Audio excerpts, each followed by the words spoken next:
I'm John Little, and this is the ShockCast, broadcasting on a somewhat cool Taipei evening on Saturday, November 17th, 2018. Before getting started, let me remind you to watch or listen to this week's YouTube playlist. You can find it in the playlist section of this YouTube video or channel, in the comment section below, or at the end of this video. Those are the best videos of this past week, and I'm sure that you'll appreciate them as much as I did, although some might make you a little upset. Now let's begin today's program. Enter the Gray Rhino. For the past 2 weeks, the People's Bank of China, PBOC, has been referring to a term that few have heard before. It's a Gray Rhino, or G-R-E-Y Rhino for you Brits. That term refers to risks that everyone sees, but are doing nothing to resolve. Unfortunately, that's the age that we are living in. There are Gray Rhinos trampling the world. They are everywhere, and it's appalling that we are doing precisely nothing to stop their destruction of our civilization.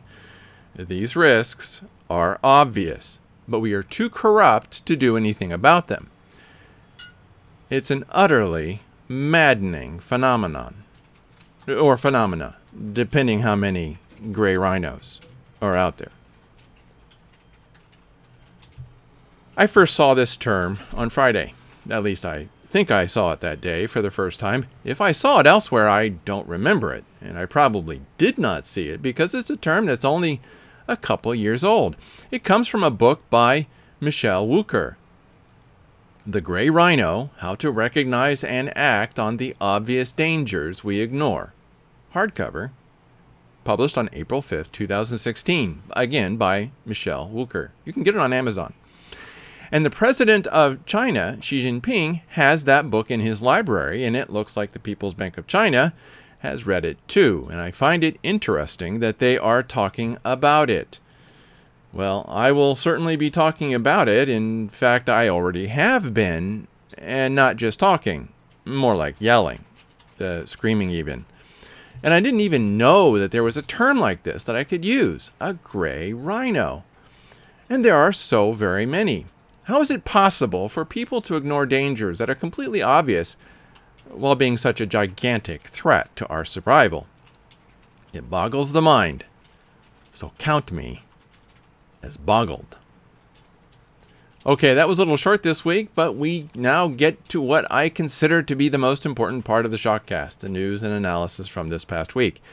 But before going on, take a moment to click the subscribe button below and hit that bell to be notified when the next ShockCast happens.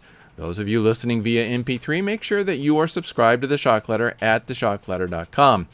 And there's a good reason to be subscribed to the Shock Letter, since I usually do not have the time on the ShockCast to talk about more than just a tiny bit of the news that I analyze on the Omega Shock website. So subscribe to the Shock Letter and get all the news and links that I analyze for free. In fact, everyone should sign up for the Shock Letter. Subscribing and unsubscribing is simple and easy, and there's no way that I would ever share your email with anyone, period. Not in this for the money, and never will be. Unfortunately, those of you with email accounts from hotmail.com, live.com, or outlook.com, and now AOL.com, are being blocked at this moment. I'm working hard to get them to stop blocking the Shock Letter, and I've been working at this for a while, but it takes time. However, if you are not receiving the Shock Letter and are not using one of those accounts, check your junk or spam folder. If it's not there, let me know at john@omegashock.com. Sorry about all of this, but there are too many people out there who enjoy causing trouble for people like you and me. Now let's get on to the stuff that I really wanted to talk about.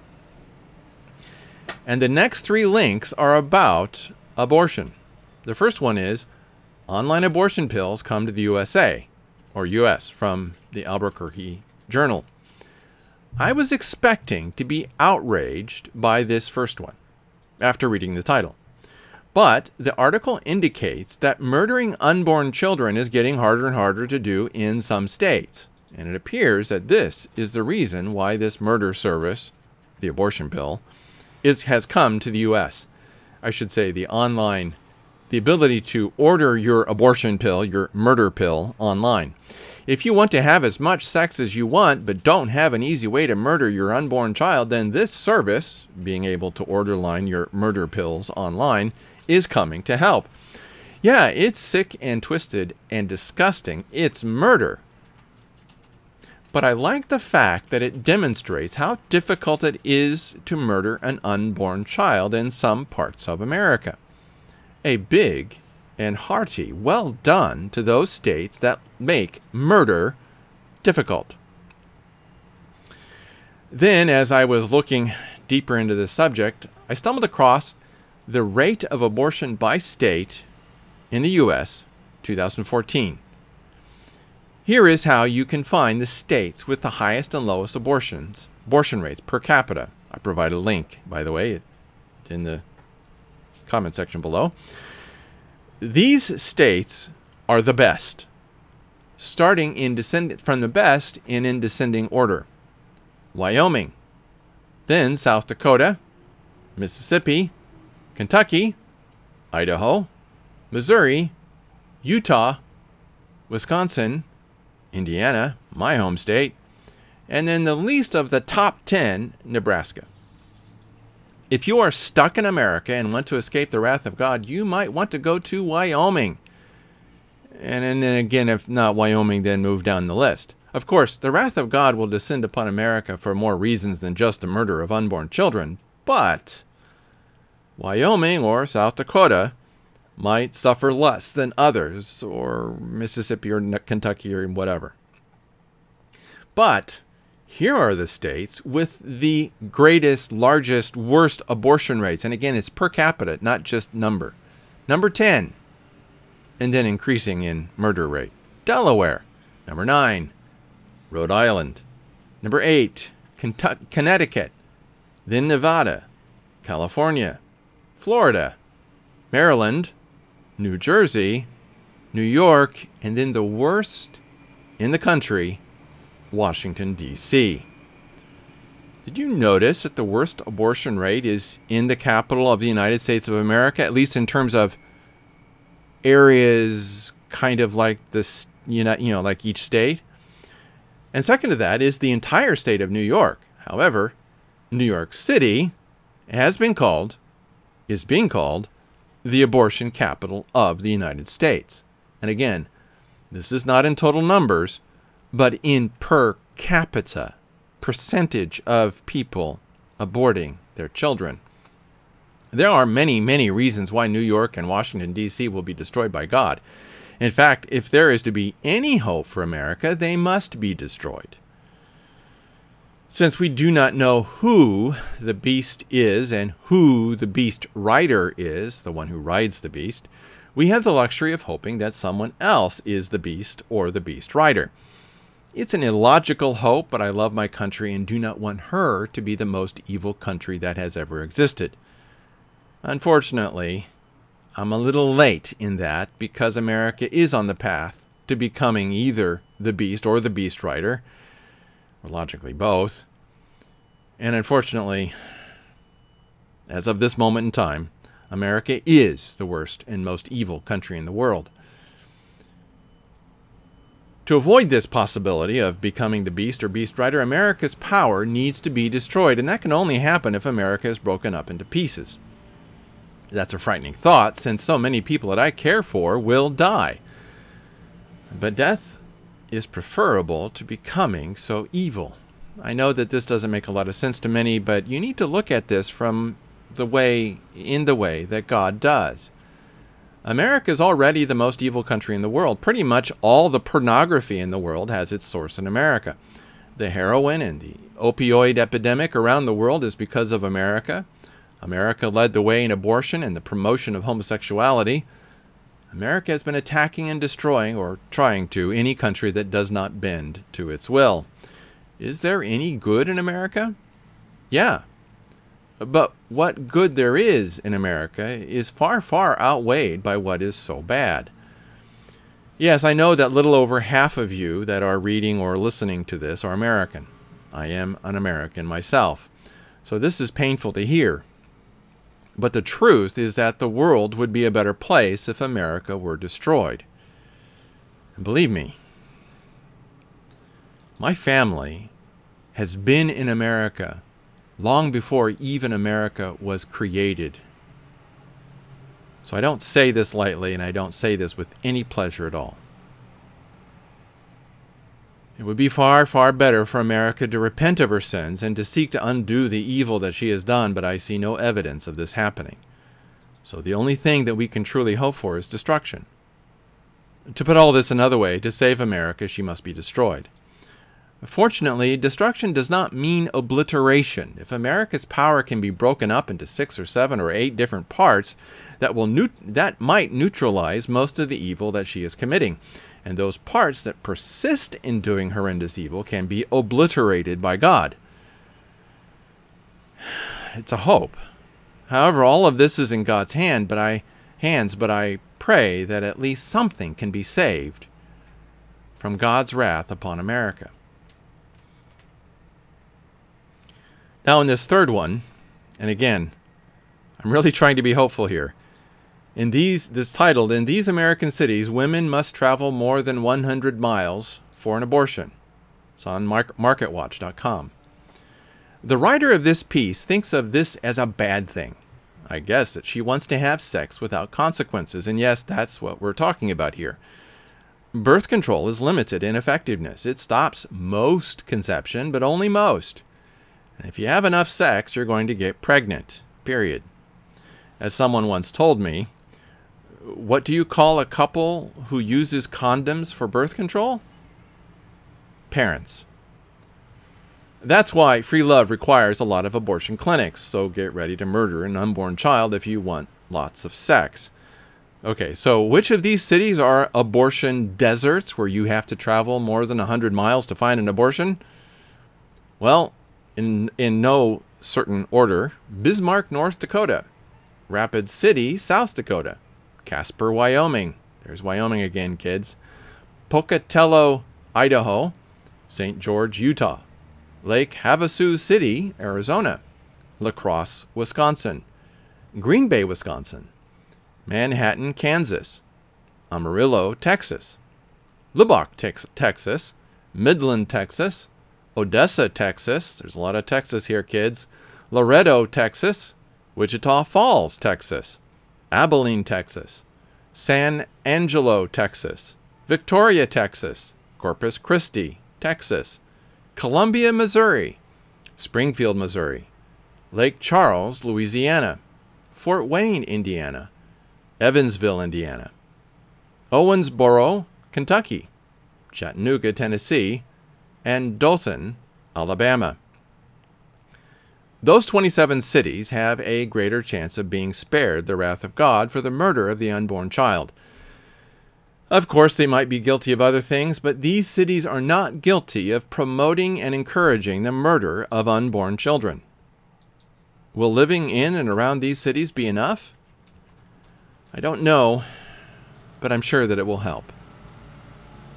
Now, moving on to a different threat to our safety. The grand solar minimum reaches the Drudge Report. And it's a positive thing about something that's really awful. And the first link in this is lack of sunspots to bring record cold, warns NASA scientist, from Ice Age Now. I am surprised that this article made it on the Drudge Report. It means that an understanding of the coming grand solar minimum is starting to reach a mainstream audience. Well done, Matt Drudge.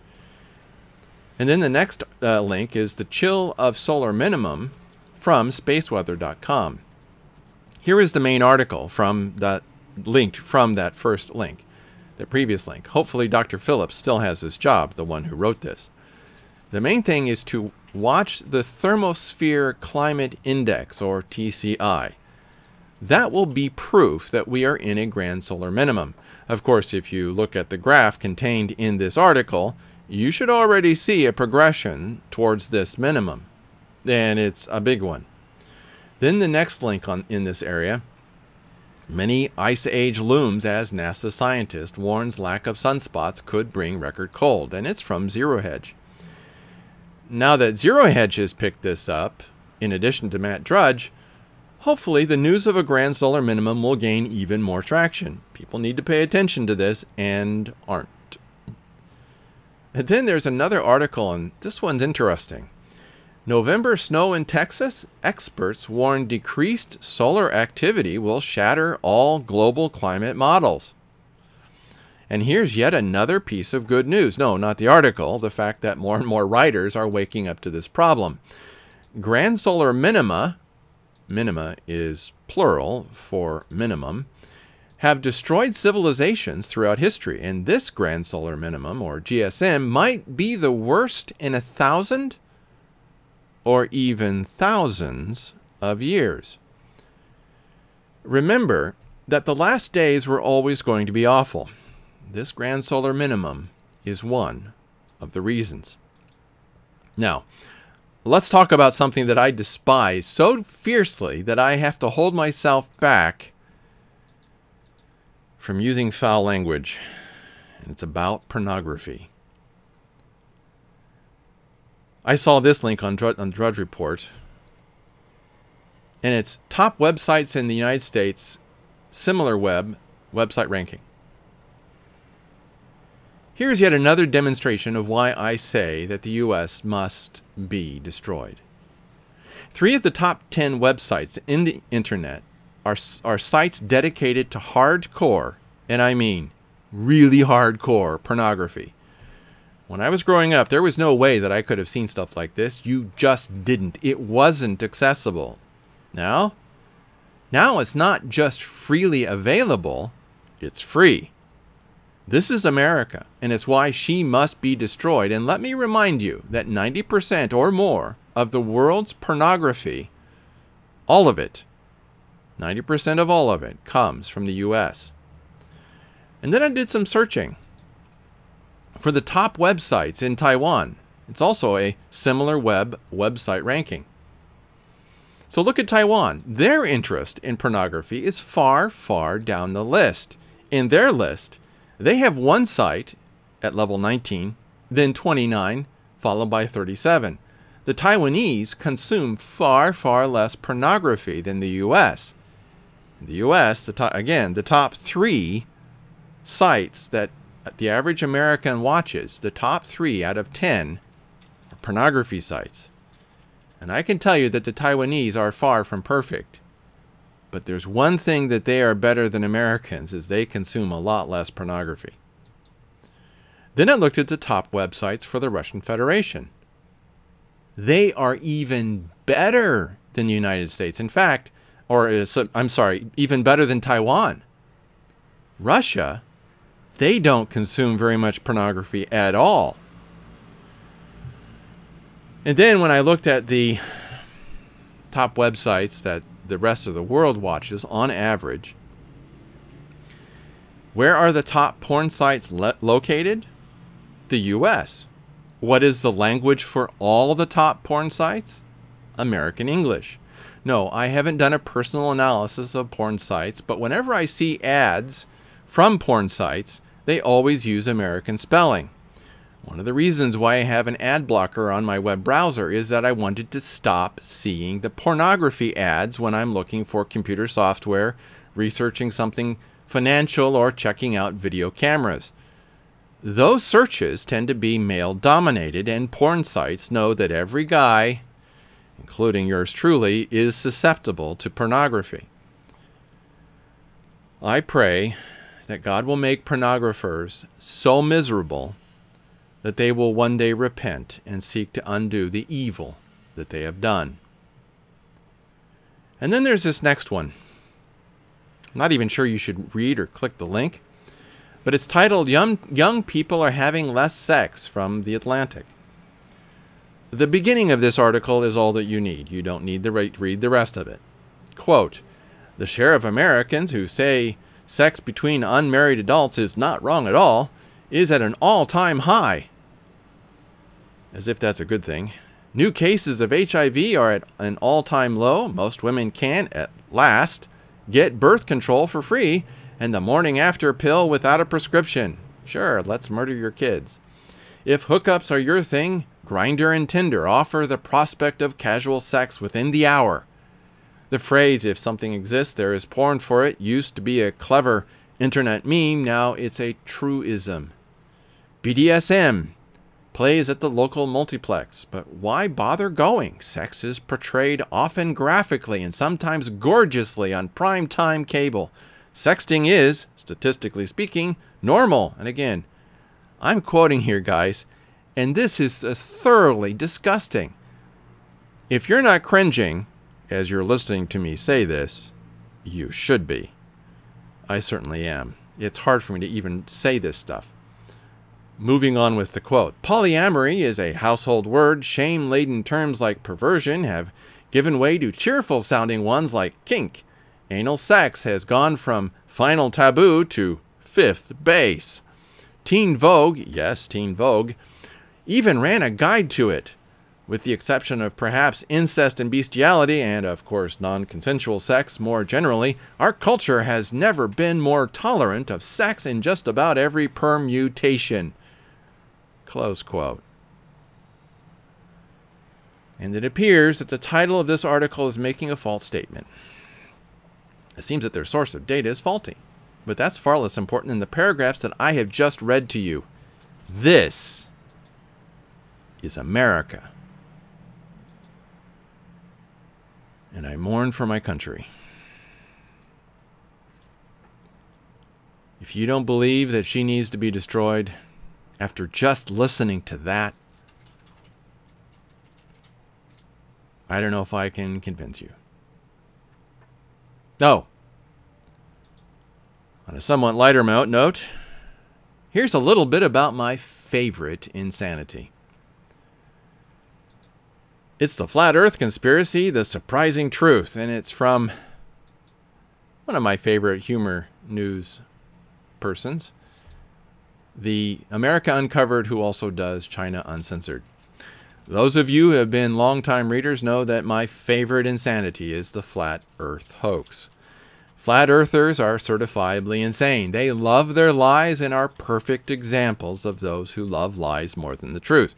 Furthermore, since we are all vulnerable to believing lies, lies are tastier than the truth. Lies stroke your ego. Lies just feel good. Lies are exciting. Lies whisper in your ear that you are special, that you have special knowledge and even special powers.